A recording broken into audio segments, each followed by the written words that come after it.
ISO is going live in November of this year. Part of it is going live this year. Let me just get some of the info on that, because they are literally going live overnight. In November, Swift will migrate to the new global payment messaging system. Here, I'll show you guys what I'm looking at right here. Look at this. Deutsche Bank Corporate Bank, okay? In November, Swift will migrate to the new global payment messaging standard, ISO20022. And notice it says Swift. It says Swift, not Ripple. It has nothing to do with Ripple or XRP right there. It says nothing to do with them. It's Swift is migrating their messaging system. What people don't realize is ISO20022 has basically jack shit to do with crypto. Like, essentially nothing to do with crypto. Seraphim, thank you for the wishing candy or whatever that is. Wishing bottle, thank you. ISO20022 has nothing to do with it. That little graph thing that I've even talked about before, that shit was made by an XRP community member who compiled a bunch of data and made a fancy graph in Photoshop. And now we all worship it as, oh, ISO20022. When really the only thing that matters with ISO is RippleNet being part of it and Algorand being part of it. That's all that matters. It's really not going to affect the token price. Maybe the news of the implementation might affect the token price, but that's it, right? What you should actually be researching is ISO TC307. Go on Google, type in ISO TC307, and tonight, this is your homework from Professor Mason. Go on there, ISO TC307.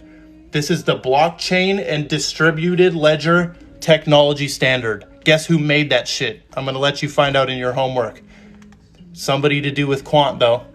Somebody to do with Quant. ISO TC307. That one actually matters and applies. And I'm not saying ISO 20022 doesn't apply. It's just that it's about Swift and all the banking shit. Like, it only basically applies to RippleNet. Because if you're actually doing your research, you can go on to the management list right here, and you can see here's all the members, right? The only people on there is RippleNet and Mojaloop. That's it. RippleNet and Mojaloop, okay? There ain't no Algorand on there. There's nothing. It just says RippleNet. And that RippleNet is not XRP. RippleNet ain't XRP. Financial institutions can use RippleNet, and then they can click one button and start using XRP if they want to. The reason they're not using XRP right now is because it's unregulated, and no bank or no financial institution can really click go on that shit. They can't click go yet because they don't have the green light from regulators, right? In 2014, I think it was, 12 major banks tested XRP directly. They used it. They said they loved it. And it works amazingly. But they had some stipulations. Number one was it was too volatile, which is bullshit. Go to my Instagram right now, go on my story, and you'll see why the volatility thing is bullshit. Number two, they said their regulators won't ever give them the green light on, or the regulators won't allow it yet. And basically what that means is the regulators won't allow them to use a digital asset for settlement yet. That's not the dollar. And that's why they're not using it now. But as soon as that shit happens and they get the green light, they can click the buttons and boom, now we're doing settlement globally with a digital asset. Like, XRP being adopted low key, like, indicates mass global adoption of crypto. They'll only happen when each other happens.